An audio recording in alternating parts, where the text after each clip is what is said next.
How are you feeling about the weekend? Is Stacey a winner or a loser? Half.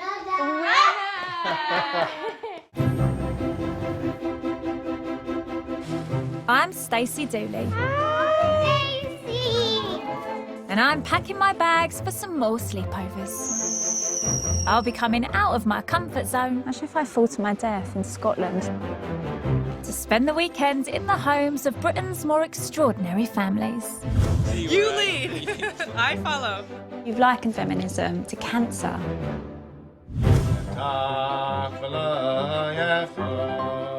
This is Hebrew. Oh my goodness, I'm so sorry. Imagine owning an island. Do you worry about having a criminal record? My name is Stacey. Ready, go. What's the best thing about being a model? The money.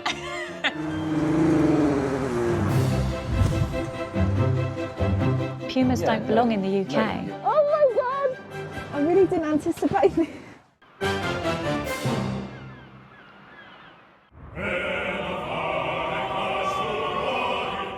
This weekend, we are in Wales. I very nearly did the accent then, but stopped myself.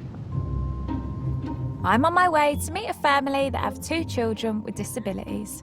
One with cerebral palsy, the other with Down syndrome. I mean, my knowledge when it comes to Down syndrome and cerebral palsy is very, very, very basic. And, you know, I don't have kids, so I can't imagine how fulfilling, daunting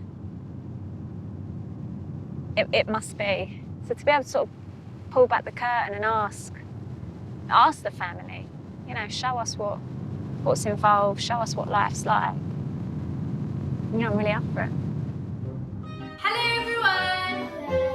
The oldest daughter, Isabella, has become an internet sensation, educating her followers about Makaton, a language system designed to help communicate with people with learning difficulties. Today's sign of the day is ice cream. And I've been putting in some practice. It's very basic. You're not going to be impressed in any way. Hello. Good afternoon. Toilet break, which is good for me.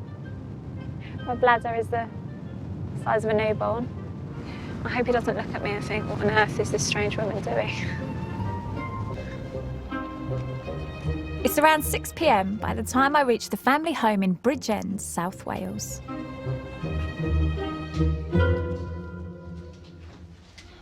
Hello! I'm trying to remember my Makaton. Let me impress you. Okay. Oh, hello.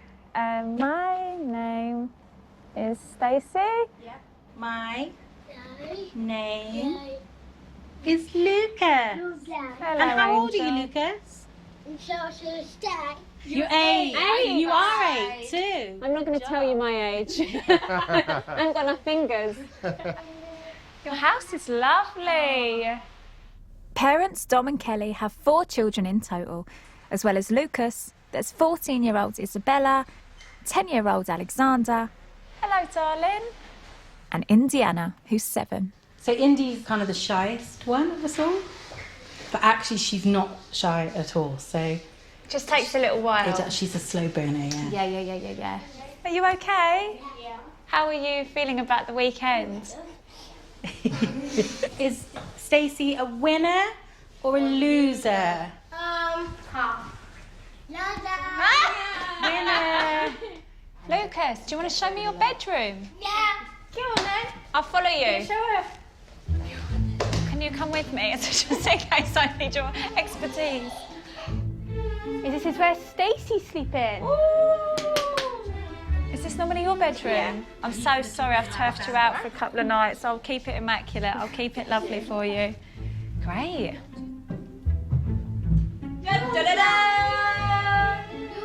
This is Lucas's room. Wow. Oh Wow. What? So cool. For my family. Uh-huh. That's for your TV. For my dad. That's for your game. For your game, yeah. For my family. Your fan. For watching. Read it. Your, yeah, radiator. I for watching. Lucas, you're lovely. That's it. I don't want to get carried away because clearly I'm a total beginner and I'm pretty useless, but Lucas definitely understood some of what I was saying, innit? Like, when I introduced myself, that made sense to him. Yeah, that's good enough for me. I'm going to keep trying, you know, over the weekend. I'll pick up bits when I... That's Am your... I right to quickly get changed in that? Yeah, do what you want. Yeah, yeah, yeah. Oh, it's your bedroom that I've hijacked. I'm on dinner delivery.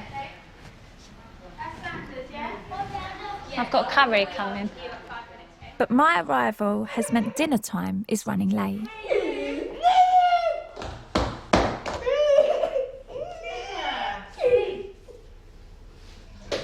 Lucas. Lucas, do you want some popcorn while you wait and then have this after? Hey, come on, you. I suppose food is everything when That's you're me. 8. When I'm hungry, I am like a bear with a sore head. It's just that much more accentuated for a kid with Down syndrome, you know. Really? They just don't seem to understand as much, you know. But he generally knows when he should be having it, so this is the this is the outcome. And he can't have it. Isn't Isabella lovely with him? She's really good with She him. seems to be quite maternal. Yeah, towards she is very Lucas. maternal. Yeah.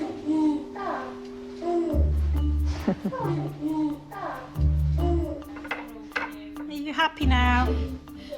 Lucas, look, your table.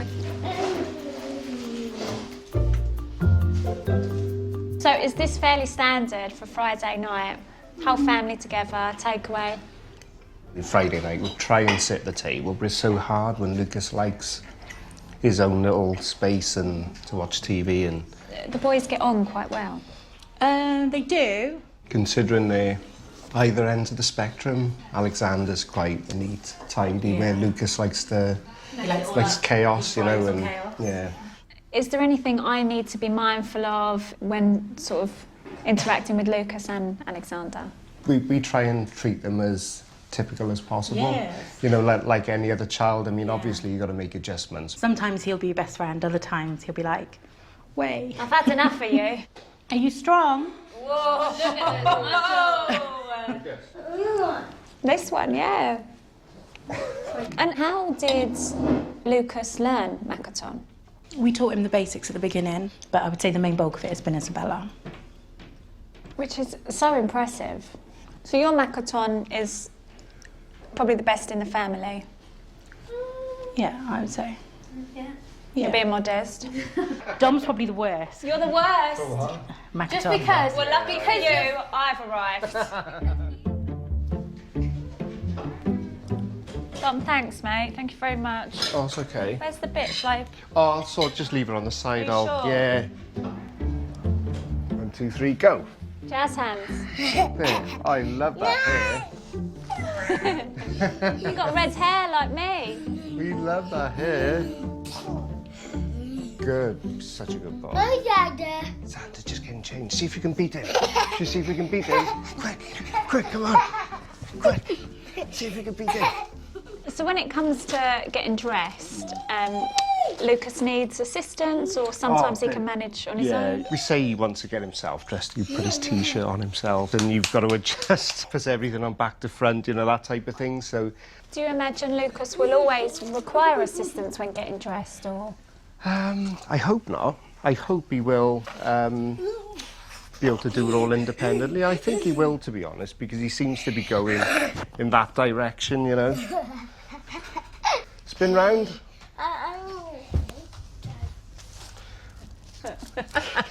Surprised he's not bowing. He normally bows. And does he have to wear nappies the entire time? Yeah, we try him every couple of weeks on the toilet. Leave a nappy off if you've got half a day where, you know, you can try him. And so It's really difficult because he does know when he needs to go to the toilet, but he just won't at the moment. Thank you for today. Bye-bye. You're welcome. I'll see you tomorrow. So.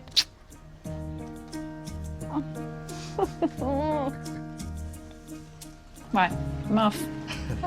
Say bye-bye. Your kids are lovely. They are such sweethearts, aren't they? Yeah, Well, you're always biased for your own. Yeah, like we think they are, but obviously we're super biased. So.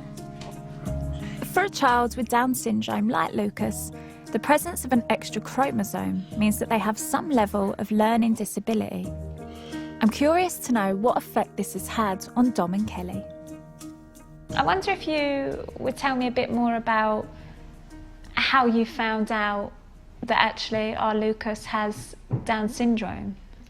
During my C-section, I remember them passing me Lucas, and then this doctor came in. He was just kind of like, blah, blah, blah, blah, blah, blah, blah, blah, blah, blah, Down syndrome, blah, blah, blah, blah, blah.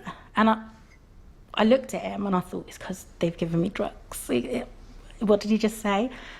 I must be hearing it. And then I looked at Dom, and the minute I looked at Dom's face, like I knew that what I'd heard was what I heard. And from that moment, I was just kind of like inconsolable. And we literally had Alexander diagnosed 2 weeks later. We kind of effectively went from no children with disabilities to 2. And I did think, like, why us? Try and describe what goes like through your mind.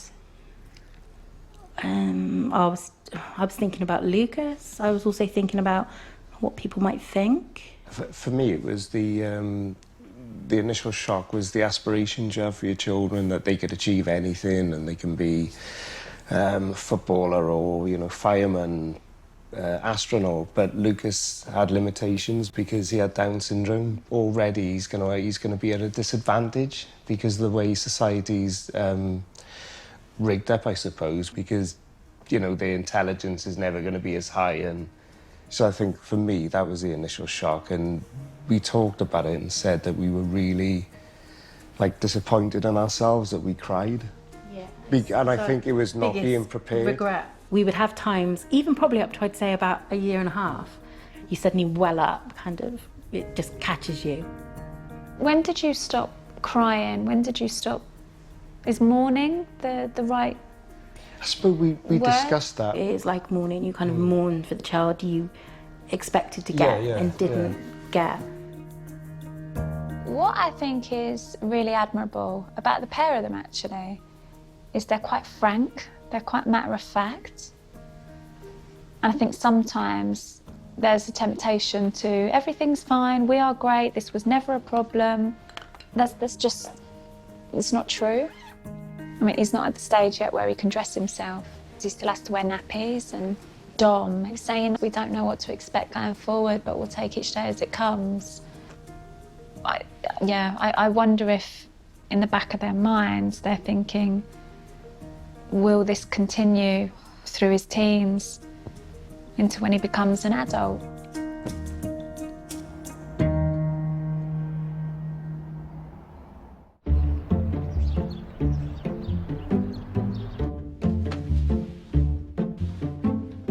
Morning. Hey girl, are you all right? Yeah, you? Yeah, good. It's my first morning sleeping over with the Evans family, and I'm noticing how much care and attention Lucas needs from his siblings. Do you want a brioche? Because you have to go in the car. Particularly 14-year-old Isabella, who's a registered young carer. What does the role of being a young carer look like? What does she have to do? Because we kind of have to watch Lucas, you know, 24/7. If, you know, Dom's doing the recycling and I'm washing the dishes and Lucas is in the lounge, it'll be a case of, you know, keep an eye on Lucas, watching with Indy. She's like a third parent at times. She is like a third parent, and that's something to look at on paper you wouldn't really want, but actually it's made Isabella into a really patient, caring young person. Mature, she's super mature. Yeah. So you're Izzy as a young carer. You and Dom are your full-time carers? We are, yeah. So I always worked. Dom was a store manager, he always worked. But then we found ourselves in the situation where just not long after the boys were born, 1 October, we had 31 appointments just for the boys. That's before you add in anything for myself and Dom, or, you know, Isabella and Indy. So I've got fibromyalgia. What's that? You're kind of tired a lot, you get aches and pains and that kind of thing, but it can be brought on by stress, and I didn't have it until after having the boys diagnosed. So that's kind of another reason Isabella probably does more than she should for her age.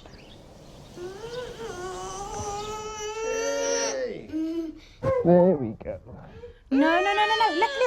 Listen. Listen.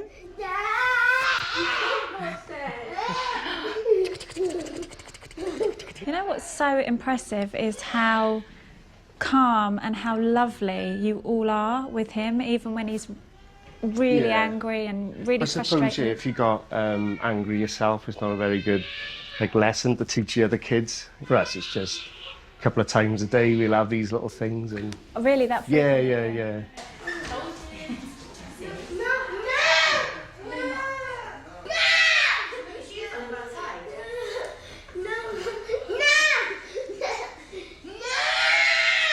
We can't imagine how frustrating it must feel to not be able to articulate yourself and tell people what you want to do. I mean, it's like being in a foreign country and you can't speak the lingo, and you're trying to get your point across and show pictures and, you know, drag people over to what you want. You know, it's really frustrating.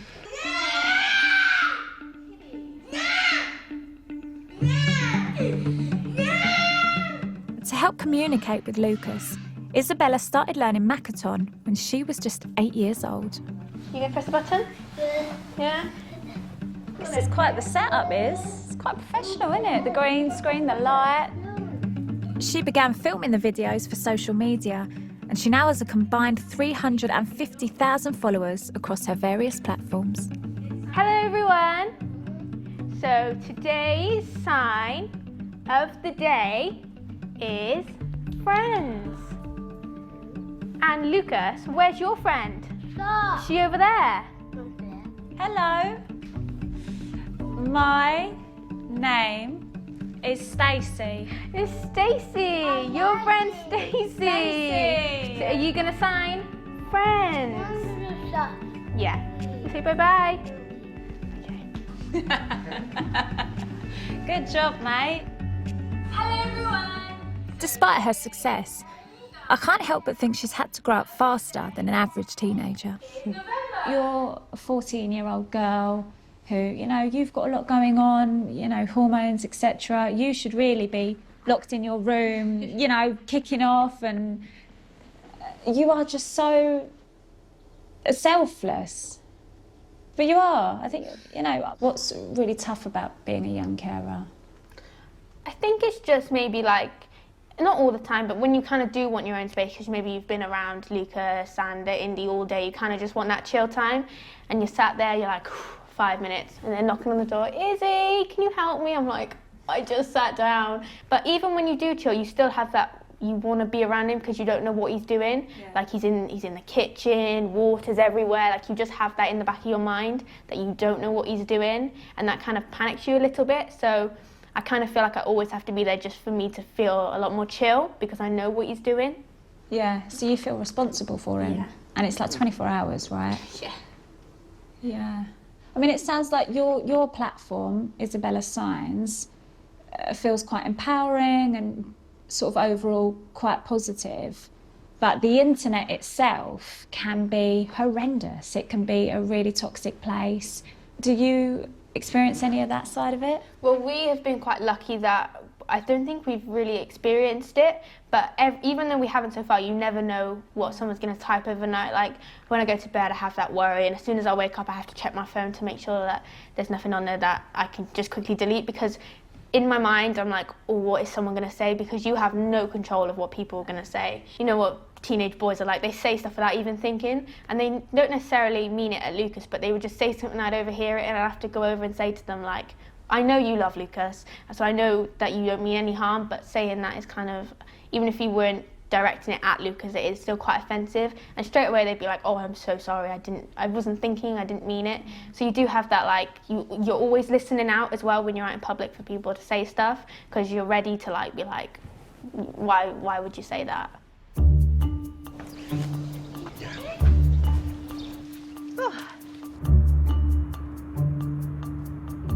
Isabella's motivations behind the videos is to tackle misconceptions about living with disabilities, something the family are still doing even within their closest circles. So today's Santa Day was requested, and that is Santa Claus. And I'm here with my Uncle Mike, who's going to do it as well, aren't you? So you're Kelly's uncle? Kelly's uncle, yeah. Right. And what was Kelly like when she was little? Oh, she was terrible. No, I'm only joking. Yes. Give us the dirt. She was all right. She was all right. What were your thoughts surrounding Down syndrome pre-Lucas? To be honest, I wouldn't sort of associate with them at all, really, because it's you think you've got that thing that you think that they're trouble, you know, they're sort of, hard work, you know.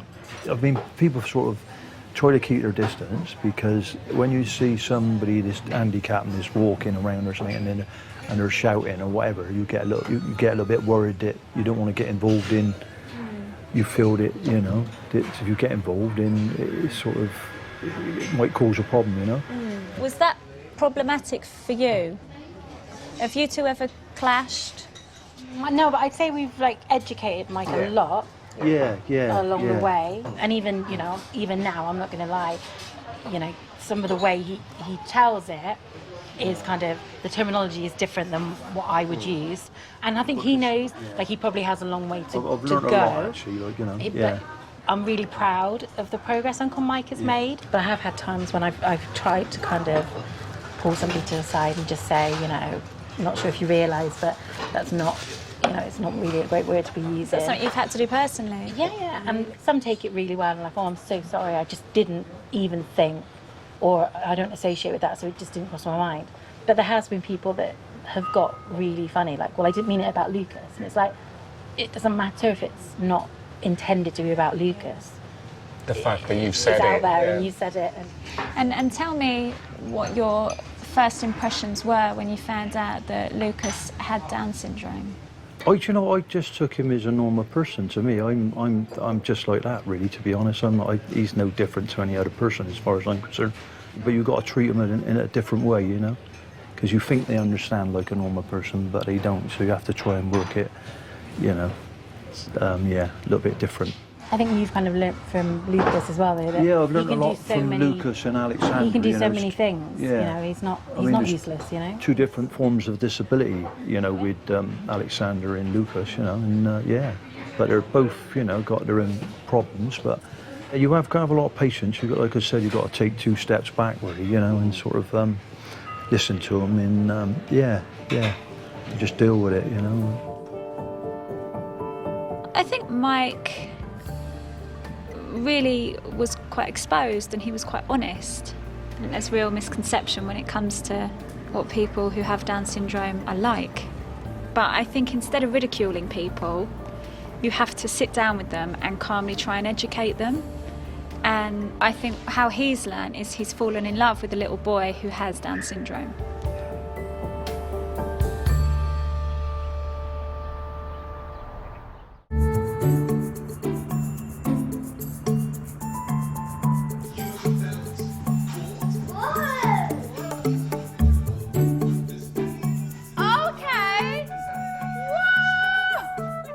It's my second morning with the Evans family, and it's already an energetic start to the day for 8-year-old Lucas, who has Down syndrome. I like to be woken up by dance. It's a lovely way to start the day, isn't it? Having seen for myself how much support Lucas needs, I want to find out what impact it's had on the family. Hello, mate. I like your outfit. Including Lucas's 10-year-old brother, Alexander. Alexander, how are you, mate? Good. What's it like having a brother who's non-verbal? Annoying for him, but we got signing, so it don't matter. He learnt it, and so did I, and now I know what he's saying.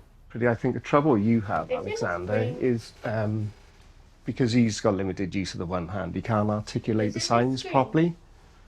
When Alexander was 3 years old, he was diagnosed with cerebral palsy, a brain condition that affects movement and coordination and has varying levels of impact on each person.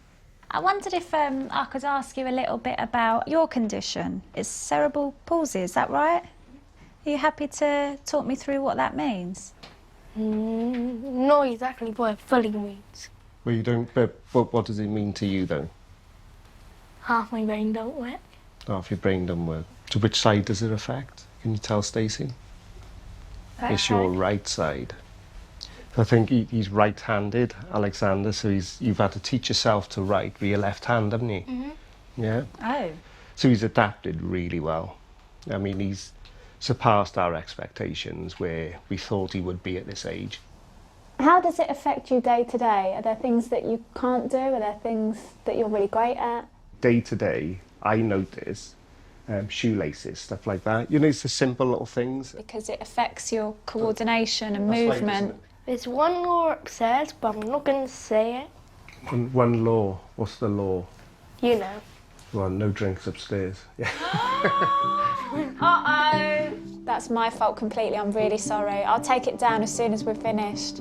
I'm walking around like I own the place. Sorry, mate.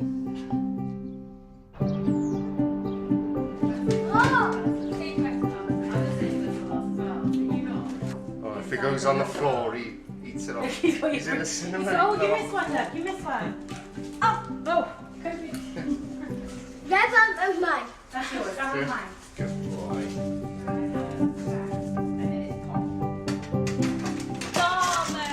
It seems like you take a lot from looking after your family and providing for your family and... You just want everyone to be happy. Well, a quiet life, essentially. So in order for me to have a quiet life, everyone's got to be happy and not moan. Did you always want a family?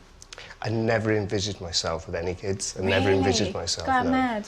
Yeah, but, you know, things happen and they happen for a reason. Yeah. I know you're a dad to 4. Yeah. What's the toughest thing about being a parent to 2 boys who both have additional needs? To be honest, it's, I don't find anything tough about it, to be honest. I think it's quite a privilege to be their father. I'm glad they've come to us, because if they went to somebody who couldn't properly parent them, you know, I'm glad they've come to me. I'm more than happy to do it. Wow, Dom. That's pretty selfless. Thank you. How old are you, Indy, Anna? So you're a year younger than Lucas. Do you like being Lucas's little sister? What's the plan for today, then? We're going to the beach. We're going to meet up with some of our friends. You excited for the beach?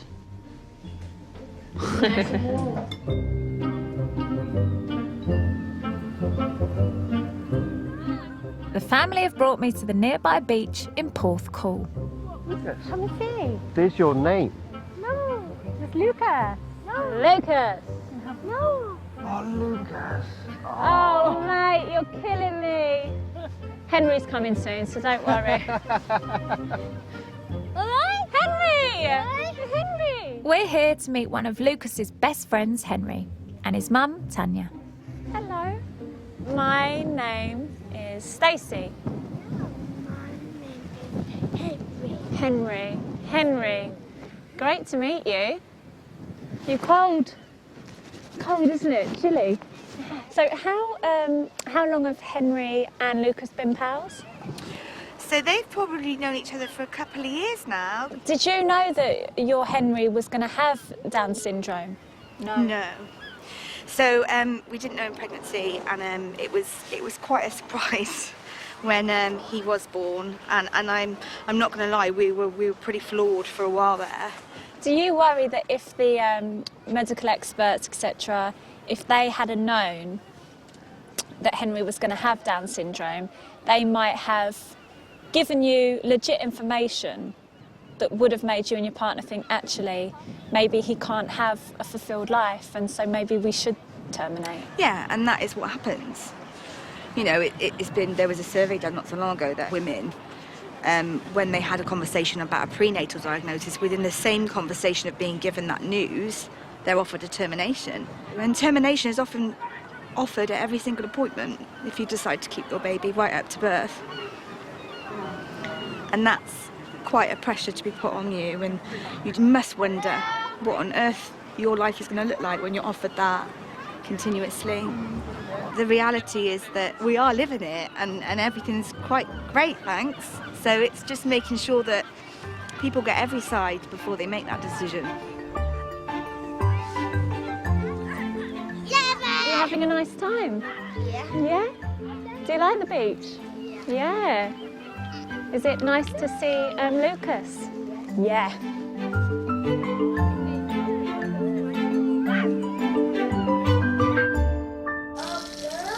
Yep, coming now.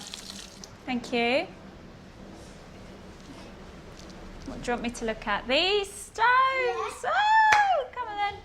Baba, baba, baba.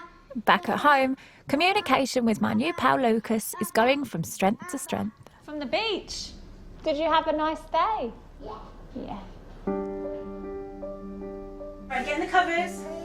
Night-night. Night. See you in the morning, guys, okay? The family have been so open with me over our weekend together. With all the kids tucked up in bed, I want to hear from Kellie and Dom if they could ever fathom a life without Lucas. Oh, upstairs. So I'm trying to go about quietly, making loads of noise. You know, the quieter you're trying to be, the noisier you are. In the UK, if a baby has a disability such as Down syndrome, a termination is legal right up until birth. I think what really surprised me when I first started looking at this was that 9 out of 10 women decide to have an abortion when it becomes clear that the baby they're carrying may have Down syndrome. How does that make you feel as a mother of a boy who has Down syndrome? I think it's really sad. 9 out of 10. Yeah. You know, I respect whatever decision somebody comes up with for their personal circumstances. I think all that we ask, and the Down syndrome community, is balanced, really. Objective. Yeah. But you didn't know that your Lucas was going to have Down syndrome. If you'd have known, and hindsight's a great thing, and you love him so much, so it might be difficult, but if you're completely honest in your heart of hearts, do you think there's a possibility that you may have decided to have an abortion? We've often talked about it, but I'd like to think that I wouldn't, because I'd had miscarriages before, and so I'd like to think that at that point you kind of understand how precious life is. I think the pressure that people get from doctors and health professionals, it's hard to say whether you would have felt that pressure and buckled to the pressure. And as much as we'd like to think we wouldn't have, and knowing Lucas now, if it doesn't worth thinking about.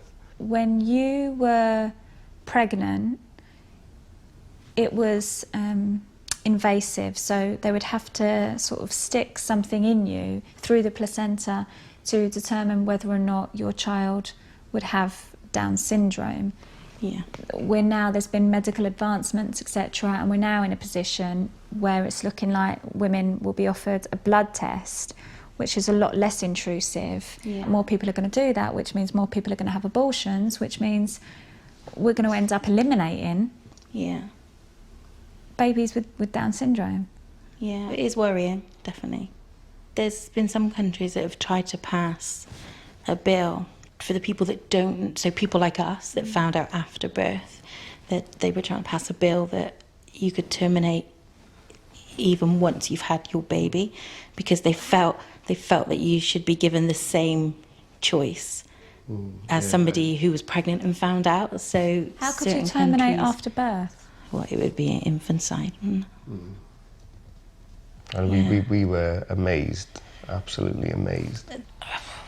I couldn't imagine my dad picking us up from hospital and saying, you know, where's the baby? Oh, well, he had Down, so we left him, you know.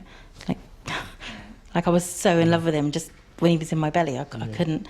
They could have told me he had 6 heads when he came out, and it literally... I would have still wanted to take him home because he was mine. He was ours, you know. To me, it's just madness, but... So much to think about, isn't there? Because I hear everything you're saying, but I also know there will be doctors, for example, watching this, who would say, we have to be direct and we have to be really forthcoming, and some people with Down syndrome can suffer and life can be unbearably difficult at times, but I think we need to hear from everyone, don't we? Not just... We can't just hear one side of the story. Like a one-sided coin, almost, you know, and that's why, you know, we feel it's our mission almost to try and spread all the positive things that Lucas does and Lucas can do, and another child with Down syndrome can do, and what they can offer to society. Maybe I wouldn't have shed those tears if I'd have seen other children with Down syndrome just smashing life. Life's not perfect for anybody, including us. You know, there's ups and downs. But the joy that Lucas gives us and gives his siblings is like, you can't put a price on that. The truth is, you never know what life is going to throw at you, and you never know what situation you're going to find yourself in. So you have to do what you think is right at that moment. I've no idea what I would do if I found myself in Kellie's situation. Couldn't tell you.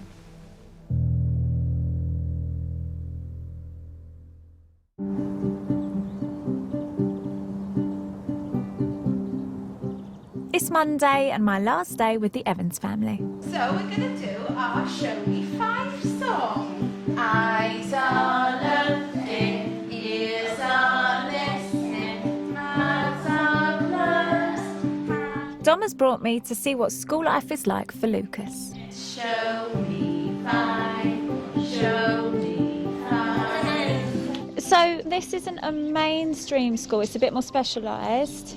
Yeah, this is school for children with additional needs. But it gets Lucas ready for the world after school, you know, prepares him for work. If he wants any chance of living independently, this is the place he needs to be. Hey. Hello! Hello! Oh my God, did you see Lucas? He went to his mate, that's my friend. Yes. Oh, isn't it lovely to see him at school? Oh. Hi.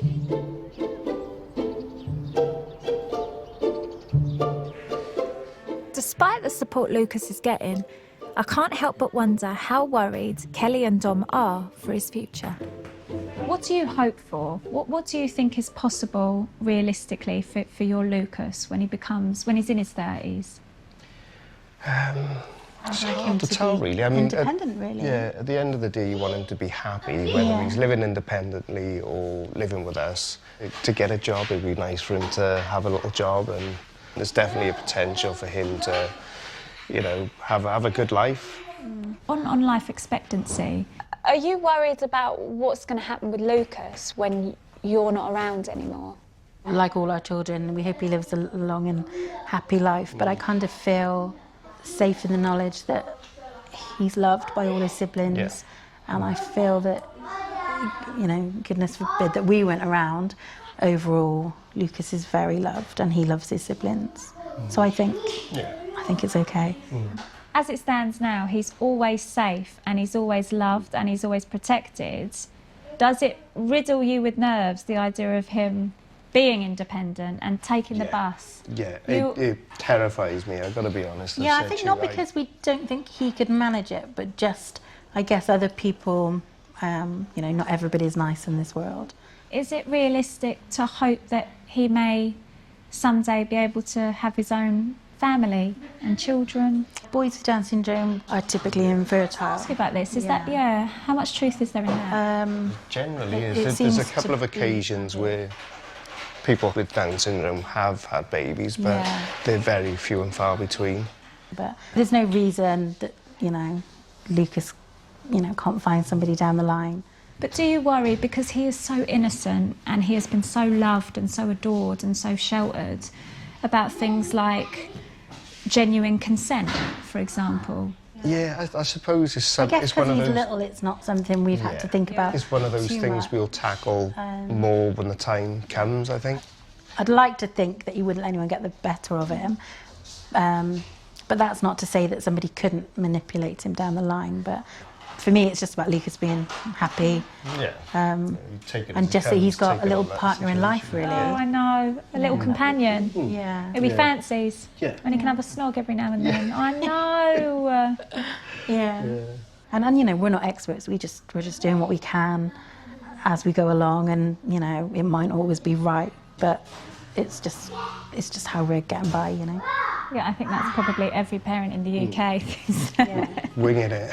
I'd have a clue. I don't have children. I think you're brilliant. What are you doing? Stop it. Right, Dad, you ready? So, the only thing I've got to tell you is you got to do your dice roll. Okay, ready? I think yeah, are you ready?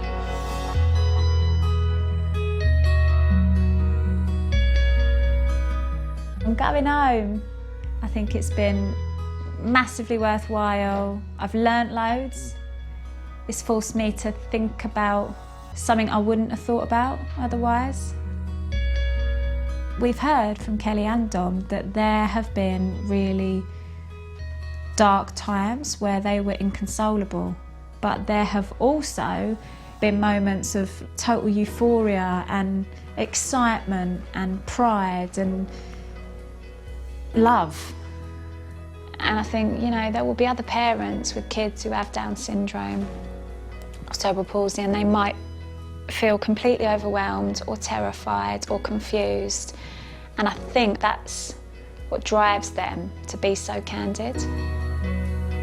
Thank you so much. To go. You've been so much fun. No, likewise. I've had the loveliest weekend. Yeah, it's been awesome. If you're ever in Wales, there's a bedroom free for you. Izzy will move out at any time. So long. Safe travels, Stacey. Thank you so much. Bye.